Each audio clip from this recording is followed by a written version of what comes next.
Hi, thanks for stopping by. So instead of a weekly tarot this week, I'm going to start the series on the major arcana. So before we get started there, if you haven't already subscribed to my channel, I'd love it if you'd do so. Just hit the subscribe button below. And if this is content you like, just hit the thumbs up, and that would be really helpful. So I thought the best way to start, and the way I was taught, so it makes the most sense for me, is to begin this series on learning the major arcana by starting out today by talking about intuition, what that is, how to work with it, develop it within yourself, convince you that you already have it, and then give you a little bit of homework to get you up and started for the next video, which in the next video I'll start to talk about the actual major arcana. So intuition, what is it? Okay, so intuition is a knowing, right? It's this knowing. There are many ways for spirit to be able to speak with us. Sometimes that's through signs, through synchronicities, through seeing things, hearing spirit's voice, and sometimes just a knowing, a sort of maybe you've had experiences where you've kind of known that something was going to happen before it happened. You thought about someone, and next thing you know, they're calling you or reaching out to you or texting you in some way. Just kind of having what people refer to sometimes as a sixth sense. I refer to as this inner knowing. And for me, really what this is it's Spirit's way of speaking with us. I believe that we are all conduits for Spirit, that Spirit speaks to each of us in very different ways. And we can either be open to that, or we can be closed off. We can close our channel off just because, for many reasons, we don't believe in it. We're just too busy. We numb ourselves out with alcohol, drugs, whatever it might be. And so the channel gets a little bit blocked, and we just kind of choose to ignore it. Sometimes it can be frightening, especially if intuition, knowing, sort of hits you when you're a young person. I know for myself, I started to have spirit showing up for me at a very young age, and I didn't know what it was. And so I sort of, while I wasn't afraid of it, I spent a lot of years kind of running from it and not understanding it, not acknowledging it, not inviting it in, and rather trying to keep Spirit's voice at bay. And doing anything I could to kind of block the channel, if you will. So I'll share my own experience with Spirit, because to me, intuition is Spirit speaking to us. This isn't something I talk about, and but because I think it's difficult to explain, and I've thought about this and like how best to present this information, and the only way I came up with was via example in my own life. But as a caution, if these things have not happened for you in your life, please don't think that that's any indication that you do not have intuition. I assure you, you do. And I assure you that Spirit does try to speak to you through whatever vehicle or means that they can and that you allow. Later in this video, I'll speak about ways to kind of tap in, right? To get a little bit more in touch with Spirit, a little bit more in touch with your intuition. So for myself, the first time Spirit showed up for me, I was 10 years old. And I was awoken in the middle of the night, and there was a figure standing at the foot of my bed. He was it was a male. It was a Native American male, dressed all in black for whatever reason, and stood silent at the edge of my bed. And so the thing that strikes me the most when I think back on my experiences is that these should have been things, for all intents and purposes, that scared the bejesus out of me, right? But they didn't. I woke up and saw this figure. No words were exchanged, but I also knew that I was completely safe. Completely safe. There was a sense of calm and peace that came over me. And I didn't know at that time that this was a guide, a spirit guide, acknowledging his presence in my life. I didn't have the words for that. I didn't have the understanding for that. I was too young and I didn't know about these things. I certainly did not grow up in a home where spirit guides were ever spoken about. I did, however, grow up in a terrifying, abusive home. So sometimes that is the story that comes through for a lot of folks who are really tapped into intuition. Do I think it's mandatory? Absolutely not. Do I wish it upon anyone? Of course not. But there does seem to be some correlation between folks for whom they've incarnated into a situation that has a lot of trauma and struggle, almost as a spiritual initiation in some way. I do believe that. I've worked with enough people who have experienced extreme trauma in their life to get a sense that there is a real correlation between that and a spiritual tapping in. I don't know why that may be the case, but it certainly seems to be true for a lot of folks. So I would have this initial experience at 10. I didn't think much of it. I also knew things, and I had no idea how I knew them, but I just knew them. By that I mean that I would know that something was going to happen before it happened. I've always had that, always, for as long as I can remember. I've always known certain things were going to happen before they did. I still do. I've also been tapped in that spirit speaks to me in a claircognizant sort of way. So there are many levels of spirit talking to us. Clairvoyant, which I'm sure you've heard of, claircognizant, where you kind of just know things, clairaudient, where you hear the voice of spirit, clairsentient. You can Google all of these terms.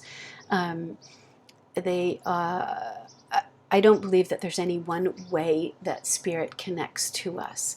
I think spirit connects to us in whatever way we may be open to receiving spirit. So, and I think when we're young, if this comes to us when we're young, we can often be, like I said, frightened and spend a lot of time running away from it. Right? Hopefully you're not someone who's done that. I certainly was one of those people. I felt that this was a curse, and that there was many times in my life I thought I was losing my mind. And so hence being very quiet about it, right? Not wanting people to know that sometimes spirit came to me, and sometimes I knew things and didn't know how I knew them. I also would have experiences throughout my life when things were, when I was having tower moments, when things were sort of falling apart, when various spirit guides would come to me, although at the time I wouldn't know that they were spirit guides. I would, again, just think that I was losing my mind. I would see my spirit animal is a black panther. And this black panther has been with me. I would later find out, a few years ago, I would find out that this panther has been with me, that came into this current life with me. But I would see him in various places, in trees and out, in the woods, in my mind's eye. A sense, a feeling would come over me, and I would know that this Black Panther was with me. It would take me decades before I would have any true understanding of what that meant, of what this animal spirit was. One, that he was with me and a protector and a guide, a real animal spirit. It would take me a very long time to accept him and have real conversation with him and get to know him. That would take a long time. So my other experience, I've had several, but one other that I'll share because it's been a huge one in my life, is that at around 2011, I started to feel called to Northern California, to California initially, just to California initially, with no real knowing as to why. In 2012, I decided to answer the call and go. And so I left New York and went to California. And it would be an experience that would change me on every level. But most importantly, it would change me spiritually. And by change me, I mean crack me wide open. And I would have experiences there that have defined my spiritual path. One of the things that happened was that I was blessed to be invited to be a part of a spiritual, of a research group involving therapists. I was not a therapist at the time. This was about 3 years ago, but with other private practitioners, academics, authors. There was a group of us that were invited to be a part of a research group involving ayahuasca ceremony. And we would sit in ceremony. The length of this was 6 months. I participated for 5 months. We would sit in ceremony together. And the purpose of the research, the purpose of the group was to kind of figure out how to take those peak spiritual experiences that happen during ayahuasca ceremony and integrate them into our day-to-day lives. So how to bring these peak spiritual experiences back into our lives and integrate and work with spirit energy here in the 3D in our day-to-day lives. Yeah. So those, it is during those ceremonies that I would have the ability to be able to communicate with spirit. I would meet my Black Panther and be able to talk to him for the very first time. And this is how I found out that he incarnated with me and had been with me. He took me through various traumatic events in my life, and showed me the ways in which he had been present as a guide and to help me get through some of the more difficult traumas in my life. I would be able to talk with ayahuasca is considered to be a grandmother spirit. It is a very feminine energy, is the best way that I can describe it, and I would agree that it has that grandmother feel to it. So I would, during ceremony, be able to ask questions of her about my life and about life in general. And I would meet other spirit guides, and I experienced my own death, which is insanely intense. But it is one of the things that seems to be common when you start to research the spiritual path, when you start to walk down the spiritual path, when you I've been reading spiritual teachers for years and years and years. For me, my path started with religion, wanting to be a minister when I was young, and I was not really raised with any formal religion, and so I would, in my very early 20s, I would start to explore religions, and I would attend every service. And that was my initial initiation, if you will, into spirituality. It's kind of what led me down the path of spirituality and steering away from any organized religion, and instead heading down more of a spiritual path. And I say all of this because this is how my intuition really started to form and guide, and how I began to remain open to practices that I didn't know anything about initially, but that I would start to research and discover all throughout and throughout my journey, throughout a spiritual journey. And my intuition would sort of guide me in the ways to know what, those experiences of like meeting the right person at the right time, right? Meeting a teacher along the way, somebody more knowledgeable than me in esoteric arts and metaphysical arts, a friend who introduced me to the tarot in my 20s. So like the right circumstances sort of always lining up for me, and learning to trust my intuition, learning to trust that I knew the right way to head, that I knew that I could follow the guidance that was on tap for me. And I didn't always. I was always headstrong. I've always had an incredibly strong will. I've always believed that I'm right. Always. Spirit would humble me time and time and time and time again, and knock me down and humble me over and over and over again, which is something that I think all good spiritual spirit guides will do. And the spiritual path is really about this coming to understand that we don't, our way is not always the right way, and that when we tap into spirit, when we tap into intuition, we begin to understand that this experience, this body experience in the 3D, is not all there is.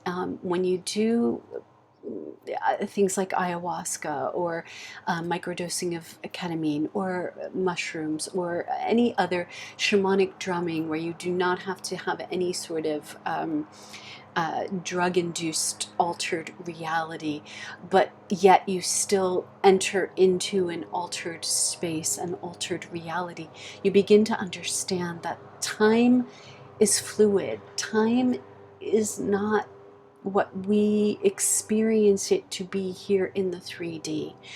One of the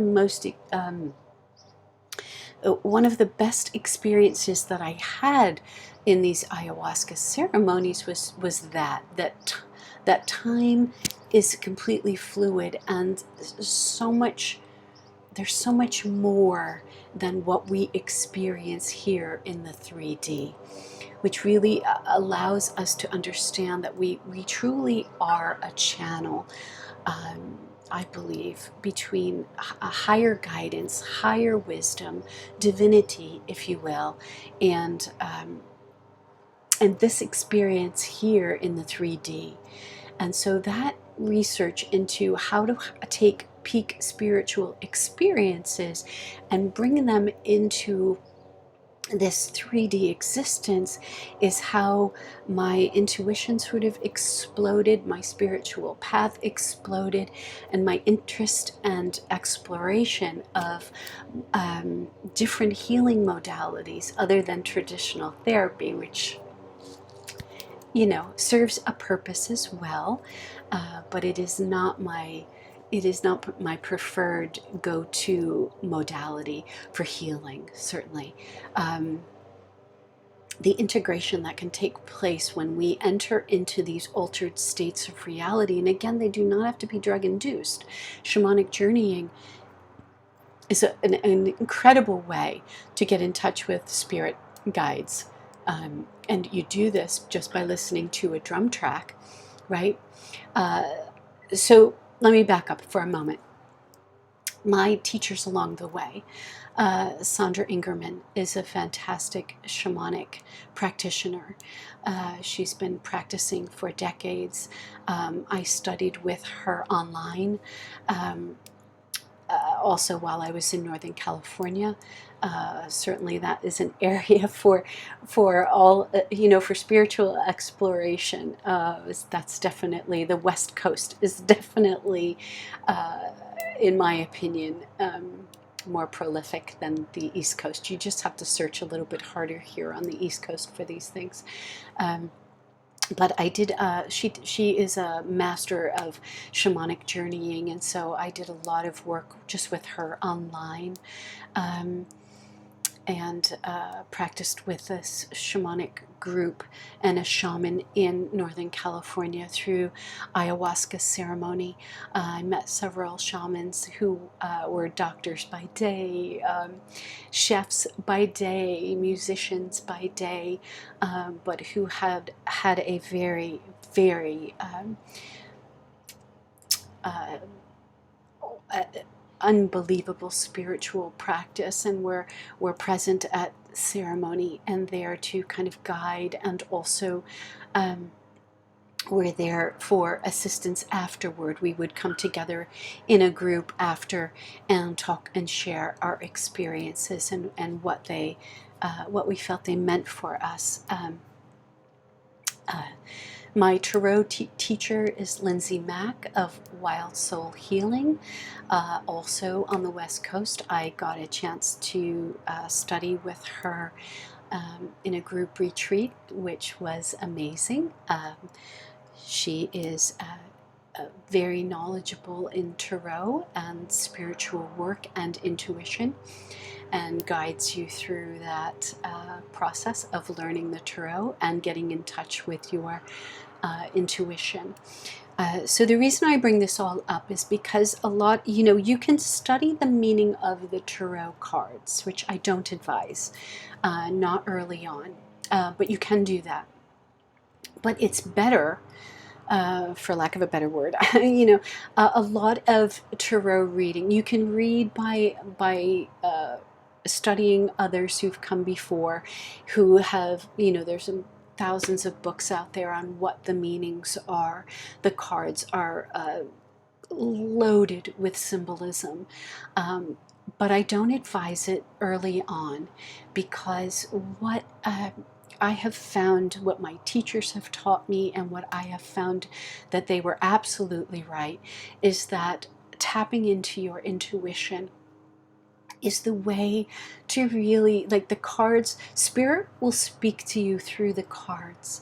And when you are in touch with your intuition, that is the way that spirit comes through, instead of a rigid set of this is what the cards mean.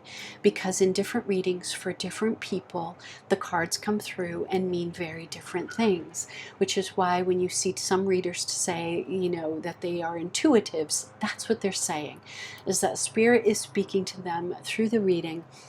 Each, and the card representations give a foundational support to the reading, but card meanings will come through very different ways depending on the energy for who you're reading for. It's very different if you're reading for an individual, if you're reading for the collective, like I do, like most readers on YouTube do. We're reading for the collective. And so that's often why it may not resonate, right? So, but that's what we're tapping into, sort of uh, I am always tapping into my spirit guides. And they are numerous, and different guides come through at different times. I think probably for all readers. I can't speak for all readers, but those that I know and that I speak to agree with that is true for them as well. And so, ways to tap into your intuition. I highly recommend checking out Sandra Ingerman and doing some shamanic journeying. There is, you can do this anywhere, any place, any time, in the comfort of your own home. You can. She has drumming tracks on YouTube that you can follow along. She'll give you some guidance. You can read books by her, go on her website. Other ways to be in nature, be quiet, do some meditation. But, for a lot of folks, I understand that meditation is not easy and not something that just comes natural. And a lot of people shy away from it because they feel like, oh gosh, I should be this guru who's been meditating for 20 years. Otherwise, I'm inauthentic and I can't do it. Not true, but I do understand your hesitancy if for you meditation is really difficult. And so what I always recommend in my practice, in my therapy practice, I recommend this as well, and I'll recommend it here, is it's called binaural beats. And these are different, these are theta and beta, they're harmonies that allow us to traverse different altered states, right? They speak, God, it's so hard to articulate, but they allow theta and beta brain waves. They speak to them and allow us to kind of go into a somewhat hypnotic state. I say that very loosely. You will not be hypnotized in any way, shape, or form. But you can play these at night. I do this a lot. I put them on at night and fall asleep to them. And they are, they're harmonizing, they're integrative. They bring, they heal the chakras, right? Another way to engage your intuition is to do some chakra healing work. Oftentimes the chakras are blocked, especially if you're someone who has suffered a bit of trauma in your life. It didn't have to be chronic trauma. It didn't have to be, life shattering, any traumas. But often energy moves, right? And it gets stuck. When we experience trauma, the energy within us gets stuck. So this is why I always encourage movement, and to get your intuition flowing, I encourage it as well. Doing yoga, breathing practices, alternate nostril breathing balances the brain and balances the nervous system. Basic yoga. If you're not a yogi, just start out with doing some basic yoga breathing and basic yoga stretches and movements. If you're a more advanced practitioner, then I advise that you just continue your practice.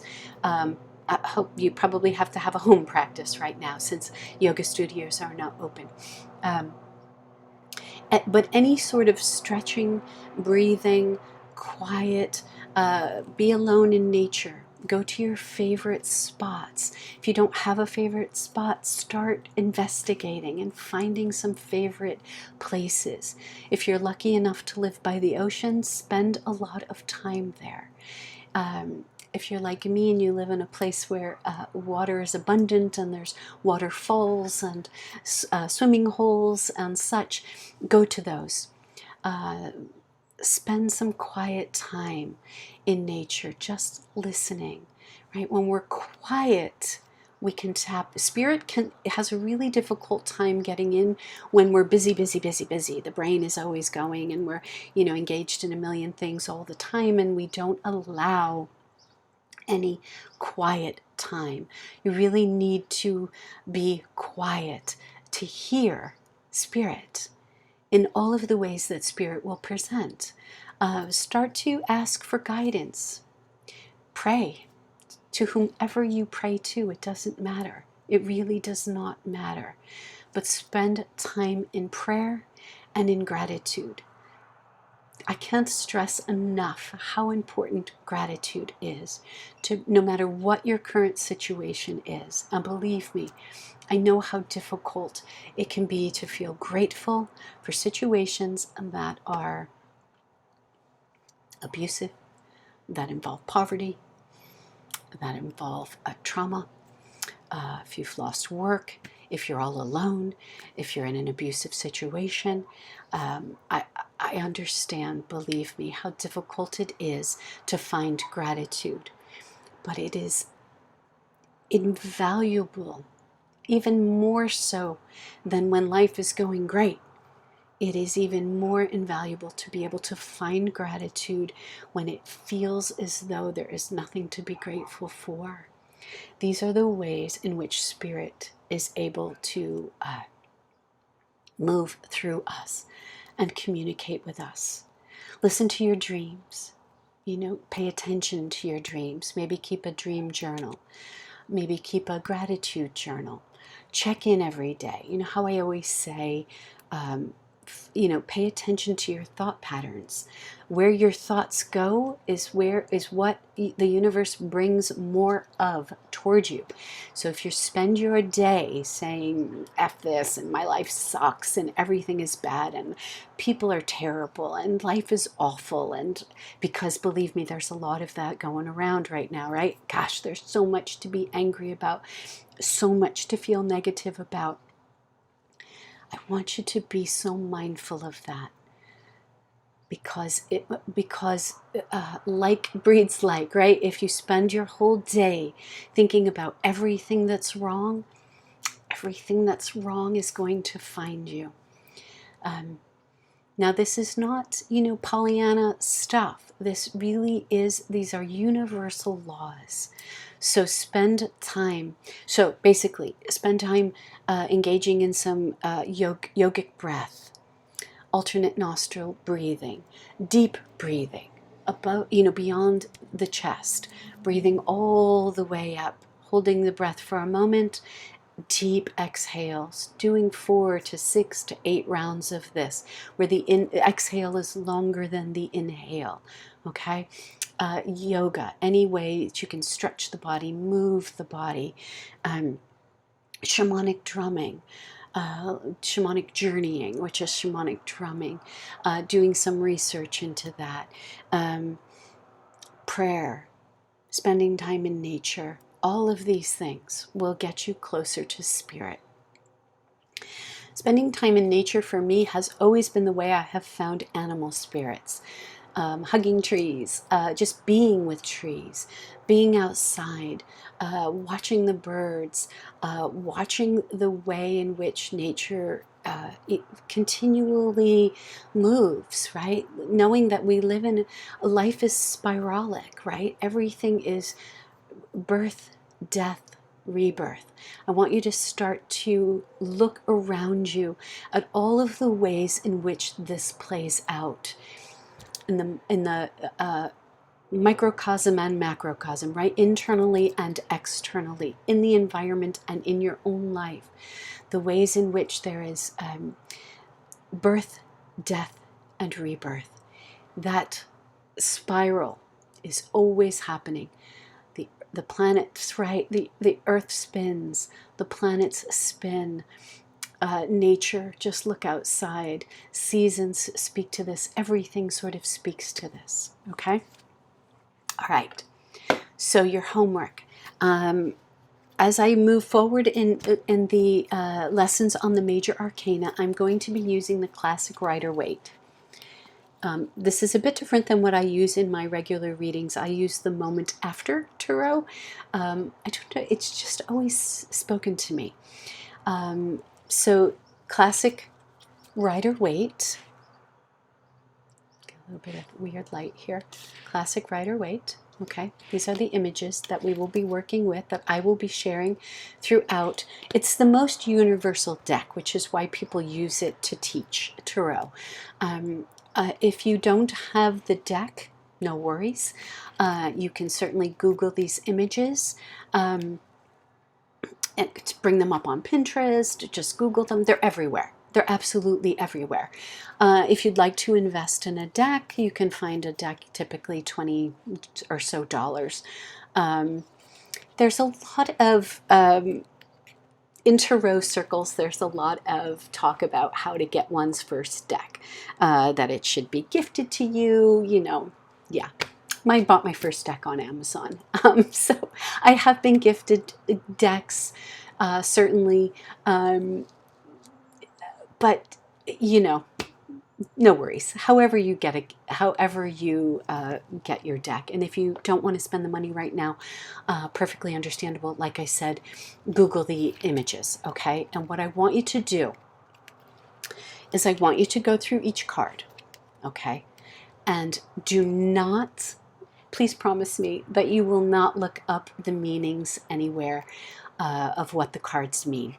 Because what I want you to do is to pull out each card or bring them up online and look at the images and keep a notebook and write down what your interpretation of the card is. What does the card mean to you? What do you think it means? By looking at it. Right? And write down as much information as comes through, okay? This is how you begin to tap into your intuition. This is how you begin to allow Spirit to talk to you about what these cards mean, okay?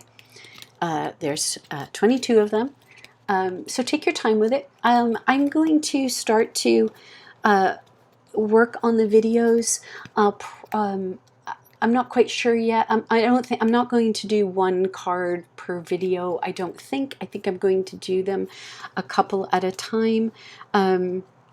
Not completely decided on that just yet, but there's a little bit of time. But certainly over the next week or two, and you don't have to have it all done before I start and you start to watch the videos about what the cards mean either. So no worries. No pressure whatsoever. This should be fun. This should be something that you are interested in doing and pretty tapped into and enjoy and want to do, okay? So the things to keep in mind as you're going through. You know, what symbolism jumps out at you? What colors jump out at you? And what do those colors seem to mean to you?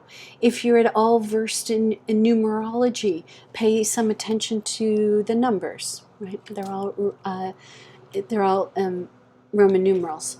And just honestly, just go with your gut, like what intuitively is coming through for you, and jot that all down. My guess is that you'll be quite surprised as we start to learn that you were pretty on point for some of this. And if you've been watching tarot readers or dabbling in it yourself at all, you may have much more knowledge. No worries. But please do the exercise anyway. I think it's always important to go back, right? To always be a student, even if you're well versed. I have been reading cards for the past 3 years. Well, that's not true. I started learning and really diving into tarot about 3 years ago. And my teacher, Lindsay Mack, at the time, used to always say the only way to really learn is to read for people. And I was terrified to read for people because I felt like, oh my God, I don't know what I'm talking about. How am I ever going to read for people? But I assure you that no piece of advice have I ever gotten that was truer than that. You have to read for people because the cards, they're not meant to be static, right? It's energy. The cards speak to energy. They speak to archetypal energy. My love of the tarot is that it speaks to mythology. It speaks to indigenous folklore. These stories have been around since the beginning of time. These were the ways in which people communicated the myths and legends and stories of the human experience. and the archetypal energies that we all come to this 3D existence, this body, this incarnation with. And I find that just fascinating. I love the storytelling of it, the mythology of it, right? Which has always been the draw for me. And so I want, the reason I even feel like I want to be able to share this is not because I feel like I'm some expert. I'm a student always. By way of saying, like, I still follow teachers, I still get information, I still go back to my books, and I still look at the cards over and over and over, and every time I see some new symbolism, something I didn't see before. They're so multifaceted and multi-layered. They're fascinating, honestly. So and to me, learning the tarot is in and of itself a fool's journey, right? So I hope that you will enter into this in a spirit of curiosity, in the spirit of the Fool, wanting to have some fun with it, and wanting to really engage with the deck. If you're not a total beginner, and you know a little something about the tarot, I will also strongly encourage you, start reading for your friends. Really, that's how I started. Start reading for your friends. Get a deck and just start doing readings. Just, reading. The other thing I'll say, for me, I don't know if this is true for all readers, but for me, reading for myself is a very different experience than reading for others. It took me a longer time to be able to read for myself and really understand what the cards were trying to say to me. That's not true any longer, but it was a different journey for me. It was a much different endeavor, and it was much more difficult for me to hear the messages that were intended for me. And I still don't really know why. But I strongly encourage, either read for yourself or read for friends. The reason I say read for friends is because you get real feedback, right? Somebody's coming to you seeking something, and they will provide some real feedback for you about whether or not the message is resonating. Whereas if you're reading for yourself, it's a different experience. Okay, so I will end there. Thank you so much. Yes, that's your homework, to just take a look at each card individually, get a notebook that you're going to devote to this learning experience, learning about the major arcana, and jot down what you think the card means. Okay? And I will see you back here in a week or so, and we will begin our study of the major arcana. Thank you so much. See you soon. Bye.